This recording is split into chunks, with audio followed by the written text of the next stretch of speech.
Şəki rayonunun Vərəzət kəndində oğurluq hadisəsi qeydə alınıb. Gecə saatlarında evlərdən birinə daxil olan naməlum şəxs əvvəlcə oradan 3000 manat dəyərində qızıl zinət əşyalarını, eləcə də 2000 manata yaxın pulu ələ keçirib və daha sonra iz itirmək məqsədi ilə həmin evi yandırıb.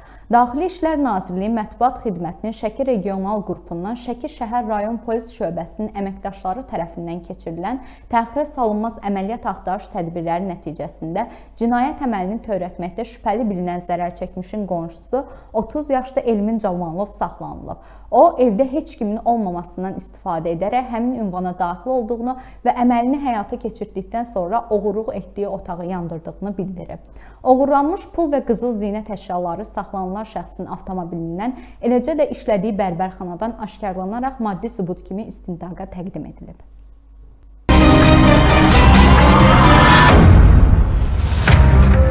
Qonşum xarici ölkədən işləyib təzə gəlmişdi. Bilirdim ki, evində pulu var. Axşam vaxtı idi, gördüm evdə heç kim yoxdur. Pəncərədən girdim evə, pullar, qızılları götürdüm. Çıxanda izi itirmək məqsədi ilə evi yandırıb çıxdım.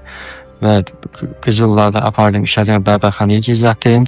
Pulları da gətirdim maşına, akkumulyatorun altına yeşirdim. Bir neçə saat sonra da polis əməkdaşları tərəfindən saxlanıldı.